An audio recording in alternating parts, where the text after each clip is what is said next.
Welcome to Between Two Chairs, Demystifying Commercial Real Estate, the podcast that brings you the latest insights and trends on the South Florida commercial real estate market, with your hosts, Fernando Arencibia Jr. and Jennifer Woolman. In each episode, we dive into the world of commercial real estate and break down complex concepts to make them accessible for everyone. Whether you're a real estate professional, a curious investor, or just interested in the South Florida market in general, Between Two Chairs is the podcast for you. So pull up a chair and join us.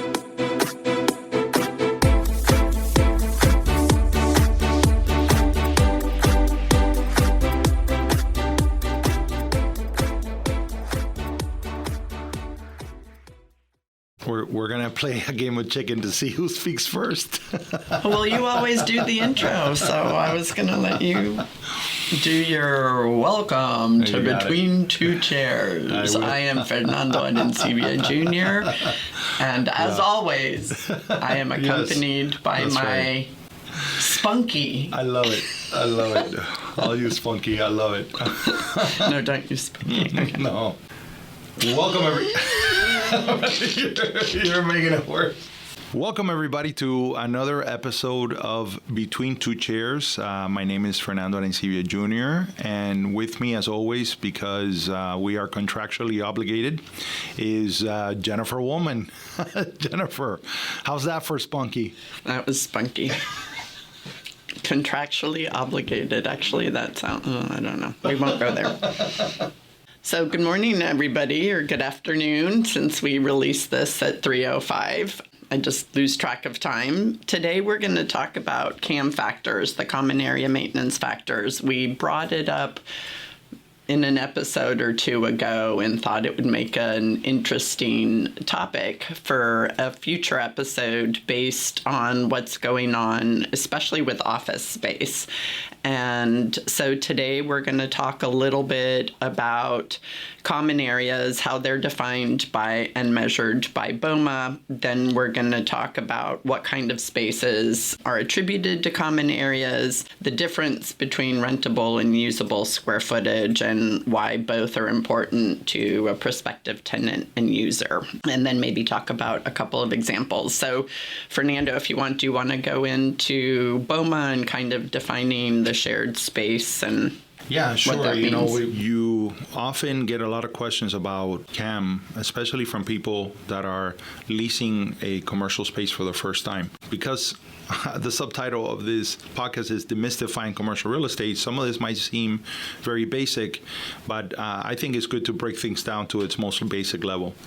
So a lot of people use this term of CAM, and what it is common area maintenance. And it's very self-defining in a way, right? It is the cost of maintaining the common areas in a property, in a commercial property. And so the reason why we say CAM factor is because what CAM does is that it factors the cost of maintaining all of the common spaces. So in an office building that has amenities, for example, it's the lobby, it's the elevator, it's the ingress and egress out, the parking lot, it is the gyms, if they have gym, if they have any other amenities, that is all part of a common area, right? And so they factor the cost, and that cost is divided among all of the tenants in the building. And in order to do that, you first need to determine, well, what is the size of every space that each tenant is occupying in the building? And this is where BOMA comes in, right? Because you need to have a method. Define BOMA. Sure. Demystifying. Of course, yeah, no, and I will. Okay. I'm going to explain to you what BOMA. BOMA stands for Building Owners and Managers Association. And the BOMA guidelines is what is generally accepted as the standard method for measuring the floor area in office buildings, right? And the reason that people do that is because it's coming to a consensus of how are we going to measure out the space that is going to be occupied. And one of the things that you mentioned at the start of this is the difference between usable space and rentable space. And so, for example, if you follow BOMA guidelines, the way that they measure space inside of an office is they measure from the inside surface of the exterior building wall and the office side of the walls of what they call major penetrations, right? So when they're measuring the space, that will give you a perspective of how detailed, right, the BOMA guidelines are. They are detailed to the point of how they measure the space. Now, unlike usable space is basically you walk into your office, this is where you put your desk, this is where you're going to conduct your business. Usable space is different than rentable space because the rentable space is also going to include the restrooms, the electrical and mechanical rooms. They're going to include the janitorial rooms, the elevator lobbies. The hallway. Right, the hallways, all the public corridors, right?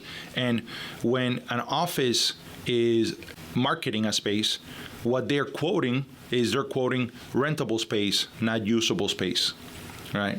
And I'll tell you just a brief story. I had a client looking for their first office many years ago, and there was a hang-up in his mind about the way that they were measuring the space. I said, well, but if the space is 500 square feet, then why is it, 607 square feet rentable or, whatever it is? And I explained to him, I said, imagine that you have a box, a cube that is 500 square feet, and you're standing in front of a 9-story, building, and now this box is going to be on the 5th floor of that building, right? You're right. The place that you're going to use, hence the term usable space, is the box. But in order to get to the box, you need to have a place to park. You need to be able to walk through the lobby. You need to be able to have stairs if you're going to walk up the 5 stories, or the elevator to go up, right? You need to have the corridors, right? You need to have restrooms. You need to have lighting. You need to have, and so all of that is part of the measurement, and all of that is encompassing what we know as common area, and hence the common area maintenance factor. Make sense? Yeah. Completely. And it's funny because recently, last year we actually were representing an office building, and they had a pretty good load factor. It wasn't huge. It wasn't a highly amenitized building. They basically had parking, a lobby, elevators, and common area bathrooms. So it wasn't that big. But a tenant came in with his rep and saw some floor plans and saw the measurement of the office space. And the office space was 4,000 square feet, but that was usable. Right. And he was obsessing, and he didn't want to pay on the rentable. So They actually prepared an LOI and said, no, we're only paying on the usable. So obviously that one didn't go anywhere, no matter how much we tried to explain to him that, he couldn't just appear in his office space without parking, walking to the, through the lobby and using the elevators. So even the closet, when you have your air handler inside of the unit, that's part of that rentable square footage. And I'm always worried about when people show up with a measuring tape and they start measuring the. But that's actually important, right? Because really the only thing a tenant cares about other than cost is will they be able to fit what they need to fit into their space in there. And so if they're looking for 1,600 or 2,000, usable square feet. Right. And it's 2,000 rentable square feet, and usable is 1,600. And I'm using those numbers because I had this recently, and I'm going to talk about an example later. But that makes a difference because that's 400 square feet that they're counting on that they actually can't physically use. And so the space might not work for them, right? Yeah. So that's why it's so important. So can I ask you about something that it's a metric I don't really use very often. I'm assuming that people that specialize only in office, look at this ratio. But BOMA talks about this ratio between rentable square feet and usable square feet, and basically you calculate it by dividing the both, and it gives you a ratio. So you get a number like 1.03 or 1.17. Yeah. And the higher the number means that the more rentable square feet is lost to common and service areas. Correct. That's the actual load factor. So you take the rentable square footage, you divide it by the usable, and I'm going to use that in my example going down the road. Yeah. And maybe I'll just get into it now. So I was showing an office condo in Aventura, and it's a new building in a newly developed, I guess it's maybe 5 years old max area. And so there's an HOA for the overall area. There's medical office, there's hotels, there's retail, there's 55 plus community. It's an awesome development, but it has an HOA and it has a condo fee for each individual building. That's a separate discussion and that's a separate charge, right? But here I was showing a 1,600 square foot office, and it was for an owner user, and they needed 1,500 minimum. So 1,600 usable square feet. It was 2,000 rentable. So obviously 400 square feet of the overall space was being allocated to the building's common areas. When you divided those two numbers, it resulted in a load factor of 1.25, I think it was like 1.25, which was pretty low. That means that only 11.25% of that was being attributed to the common area. Right. And that kind of goes into the air. This was a Class A supposed building because it was newer, had clean spaces, completely updated, but it didn't have any amenities within the building because we've talked about this before. You can either have amenities in the building or you can have the neighborhood as the amenities. And this one had the neighborhood as the amenity, including a Graziano's, which I have to give you that shout out because whenever I see Graziano's, I think of you and their yummy empanadas. So anyway, so that was there, and I was trying to let them know that it was, it was a good use of space and everything else, because you usually want to have an efficient building. You want to be between 10 and 15%. Now, if you're Ken Griffith and you have, major offices and you want it to look impressive, your Class A office is probably going to have a load factor of maybe 25%. Right, 25%. Right. Yeah. So anyway, it goes up as you have more amenities, and that's something that came up in the podcast, in the episode that we had talked about before, which was basically that as a lot of newer offices are being built with areas for you to drop off and pick up your dry cleaning or to have Uber Eats deliveries. So you have food lockers down in the lobby. Yeah. As well as your concierge and reception desk. And you start adding in those amenities in addition to a gym and maybe a communal conference or workspace that's part of the building, not part of an individual office. Those factors are going to go up. And it might be something, yes, that's attractive to tenants, but that's basically something that you're paying for, that if they're not in the office all the time and it's not being used, you need to balance that between the actual space you need. Is that in your experience, when someone is buying an office building, how much weight do they put into the load factor? So when they're buying, not as much. It's more the usable versus the rentable, because especially if they're buying it as an investor. Mm-hmm.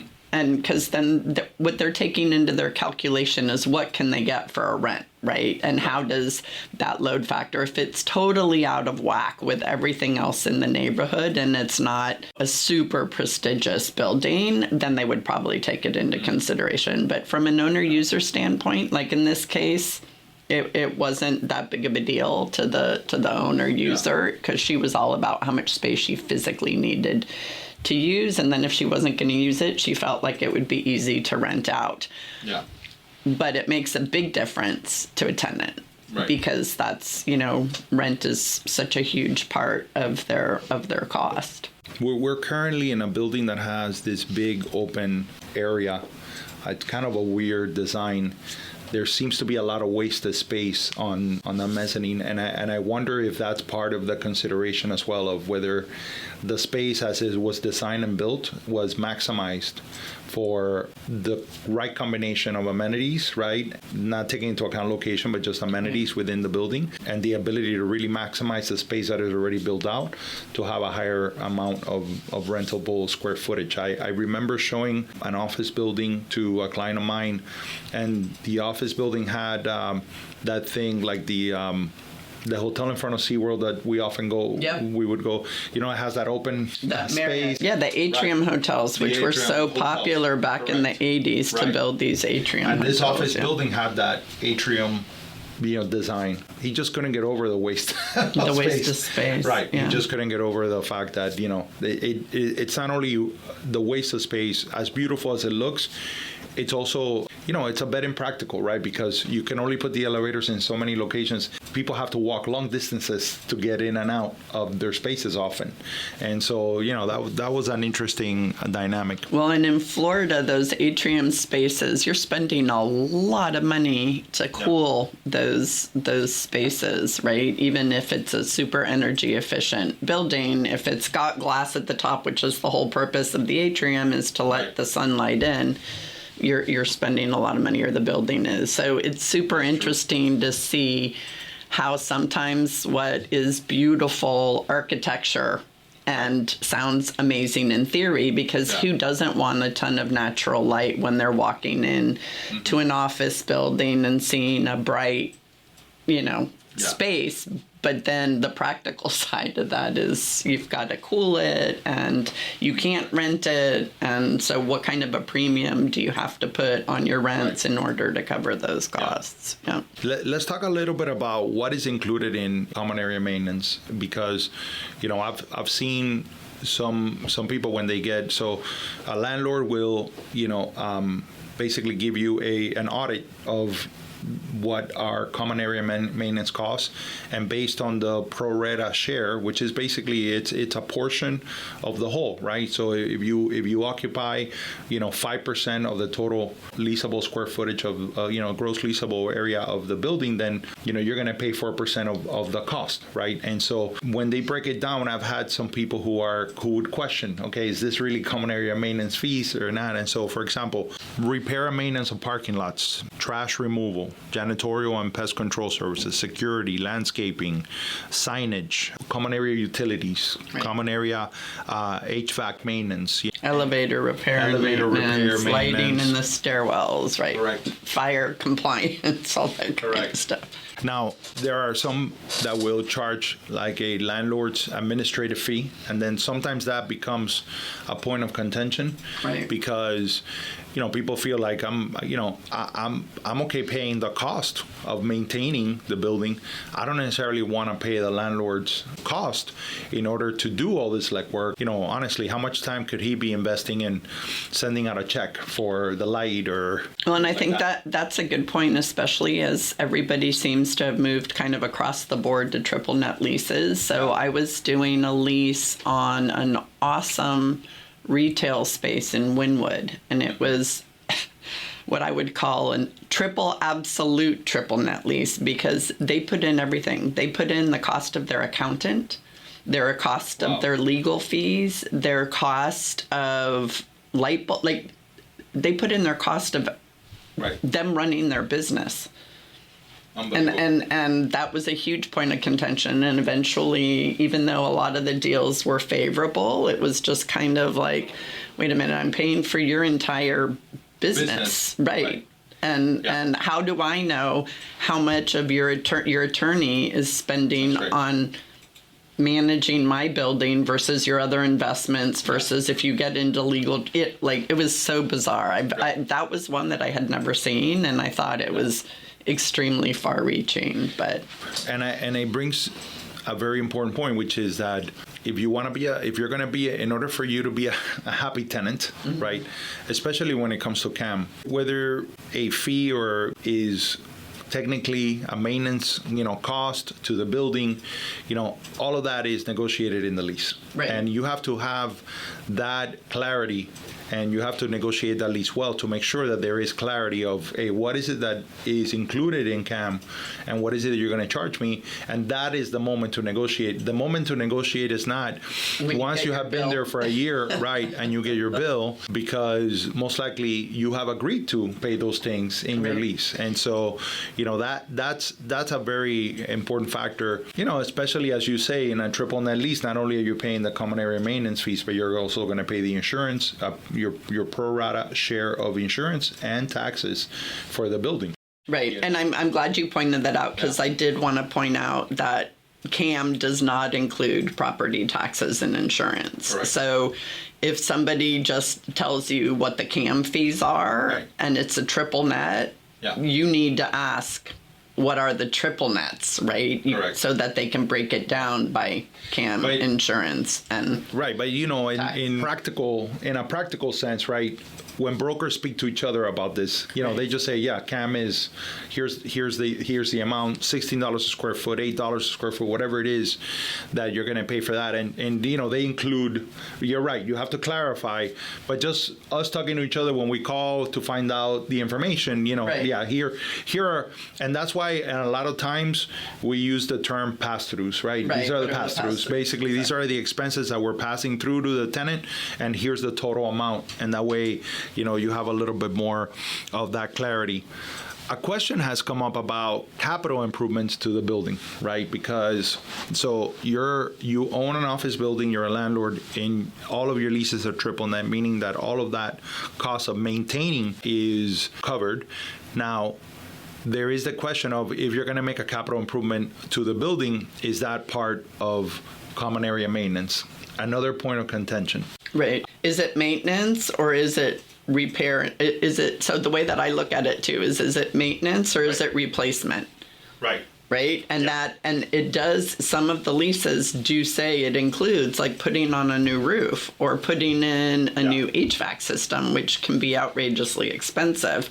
Correct. And if you're a tenant and you don't own the building, why should you be paying for a new roof, right? So those are definitely things to look out for. If you own the space, I can see you getting charged a percentage for the roof if it's an office condo, right? Yeah.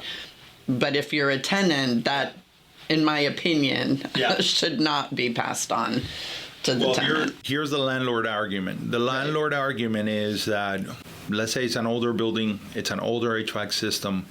We're going to need to put a new HVAC system. The landlord will say, I can keep repairing this forever, right?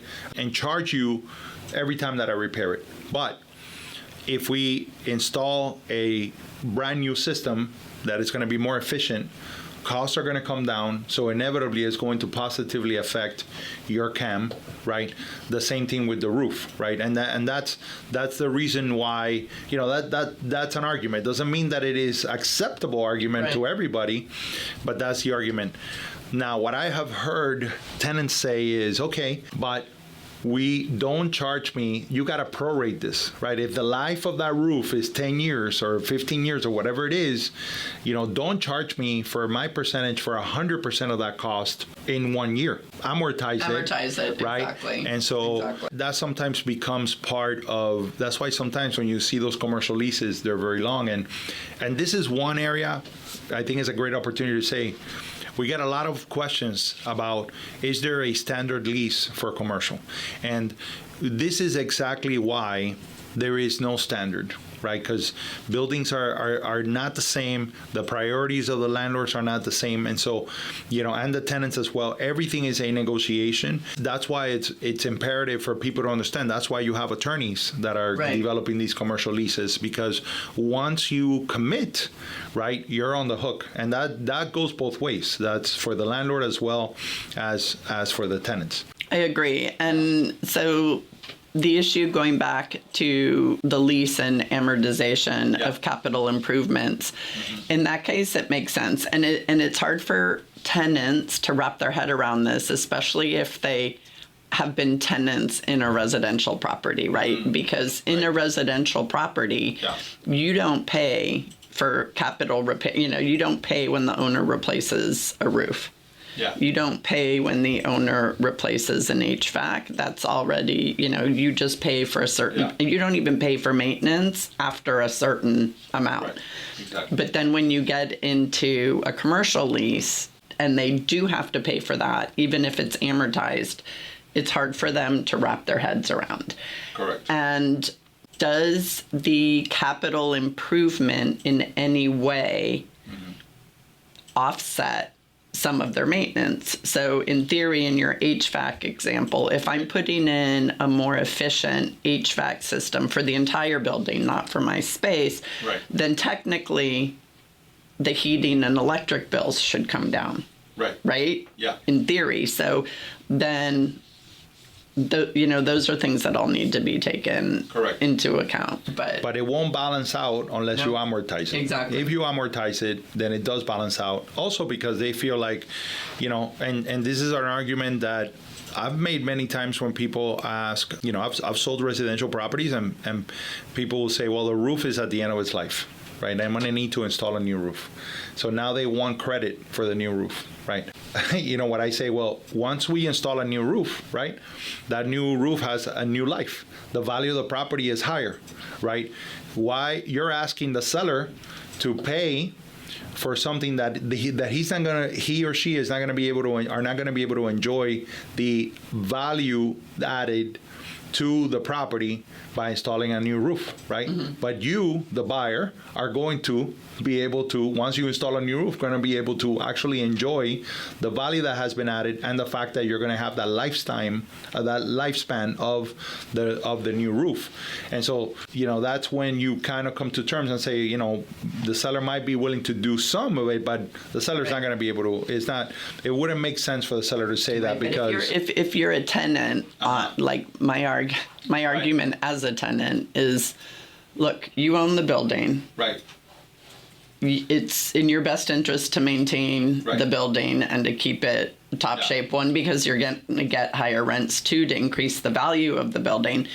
But you're also probably going to get some sort of tax deduction or depreciation for the improvements you make. Right. So why should I be paying for all of those benefits that are going to offset it when I'm paying rent already, which is already helping you with the value of your building? So again, but everything is open. That's where amortization comes in, because what the tenant is thinking, well, if it's a 10-year lifespan of that roof, and I'm only here for 5 more years, why am I paying for the entire roof? Correct. My pro rata share of the entire roof. So. Correct. Yeah, no, absolutely. It's again imperative that you look at the fine print on that lease and make sure that you have clarity among all of those terms. So there are different ways of doing CAM. One of them is something called, fixed CAM charges. And this usually happens when you have a landlord that has a track record of managing the property for many, many years and really has a clear understanding of where the rates, where his costs are to maintain the building. And fixed meaning that, I'm not going to charge you a 4%, if you occupy 4% of the building, I'm not going to charge you that pro rata share of all of my costs, regardless of how they go up or down. I'm just going to say, here's the fixed CAM that I'm going to charge across the board per square foot. And what the tenant likes in that sense is that there are no surprises. You know that's going to be the fixed CAM rate. They might be paying more than they would if they would do it the way that is mostly done, but they know that they can at least know that when they're doing their numbers for their business, they have that level of predictability, right? We don't see a lot of those, right? Because you have to kind of have a really good handle. Yeah. Years ago, I saw it on a little shopping center that had been around since the 70s. Gentleman had owned it since the place was, 5 years after the place was built. He had owned it for 20 years, had his costs down. Here is the downside to the tenant, that things fall into disrepair, right? They're not maintained as well because now the landlord has a fixed budget, and they're going to work within that budget. So this place never really gets maintained throughout. Right. If the landscaping dies, they're not going to... They're not like calling, hey, bring me another, Royal Palm. Right. That's not going to happen.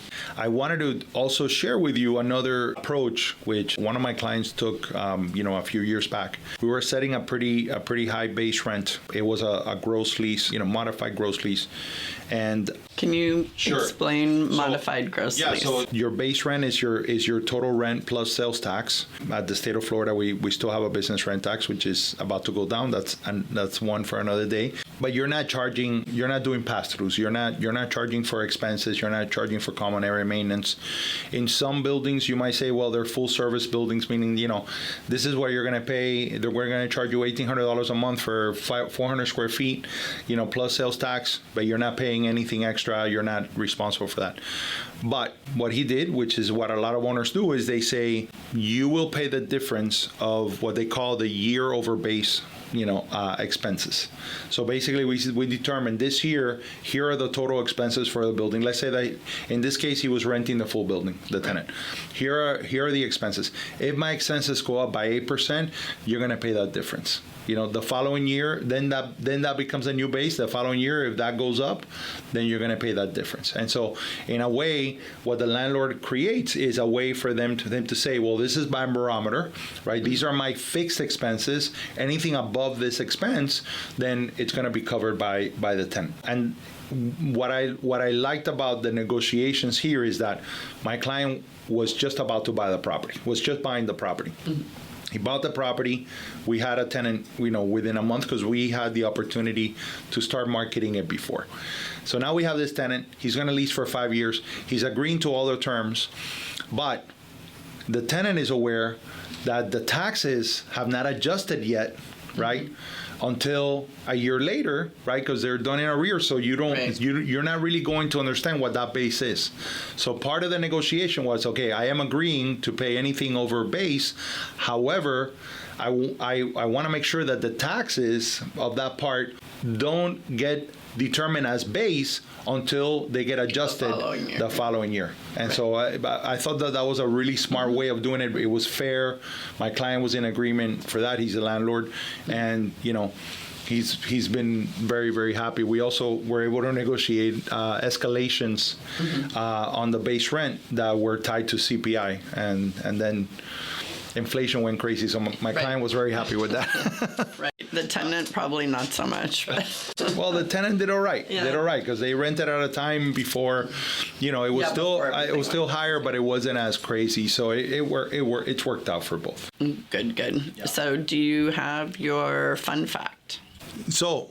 Yes. Is there something else you wanted to say since I hear you about CAM? I think No. I think we've covered it. I just want to reiterate that what's very important here is that these are the little details in the lease that are imperative that you have a professional go over with you and somebody who's going to give you the right information because, oftentimes, unfortunately, we come across tenants who hire us after the fact when they've already had a negative experience. And part of their negative experience is when expectation doesn't meet reality. Mm-hmm. And the dissonance between those two is because when they look at the lease, they're just looking to make sure that the rate is the right rate that they agreed to, that the term is correct, but they're not looking at some of those details that are really the most impactful to their business. All right, so because we're talking about, CAM, inflationary forces put a lot of pressure on CAM.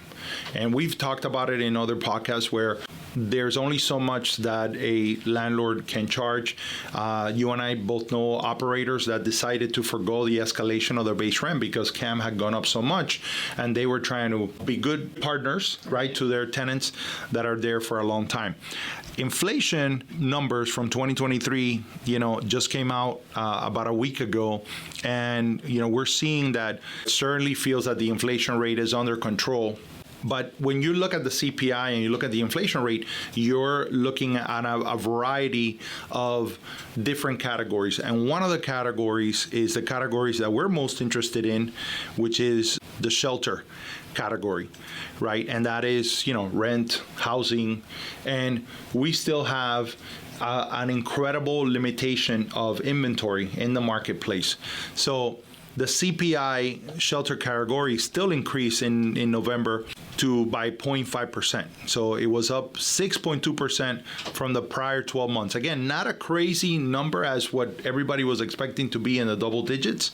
And that number, or the trend of that number, or the speed in which it was increasing, has slowed down dramatically. It's still an important number to take into account that, CPI shelter category is still moving up. But again, that's something that we've seen historically, right? Because real estate appreciates, you're always going to have that number be higher than the actual inflation number that is quoted at, which I think is 3.1 or 3.2%. Very good. Mine is coming to us via Blanca Real Estate and her fourth quarter of 2023 market report for office buildings. And so since I was showing so much in Aventura last week, I wanted to go over the Aventura Class A submarket. And there's a total of 9 Class A buildings in Aventura. Inventory total square footage is 1,175,000, let's say. Direct vacancy rate is 17.5%, and weighted average asking rents are $61.21. Wow. So it's almost as high as Brickell's. It's almost as high as downtown's, because Brickell is not around 97 and downtown's around 65. Oh my God. I know, isn't that crazy? Yeah. Remember when rents were like 30s? Well, that's why I'm glad we have an office in the suburbs. I know. Well, and Doral's not cheap anymore either, with all of the stuff going on in Doral. I agree. Yeah, I'm enjoying Doral a lot more than I thought I would as an area. Well, they have such good food. They have some amazing restaurants. But every time I'm there, you don't take me out to lunch. I don't know what's going on. That's why I don't show up as often. I think the reason we don't go out to lunch is because you're always at your other office. So maybe that's a good thing. If not, we'd spend less time working and more time lunching. So again, guys, like I mentioned at the beginning of this podcast, I'm contractually obligated to agree with her. So I'm gonna go ahead, and I can only disagree once a day. That's part of my contract. I needed to negotiate that a little better. Anyhow, thank you guys for joining us and pulling up a chair. Appreciate the support. Leave some feedback. Give us some feedback. Let us know what other topics you want us to cover. We have a great amount of new episodes coming up that I hope you will enjoy. Bye, everybody.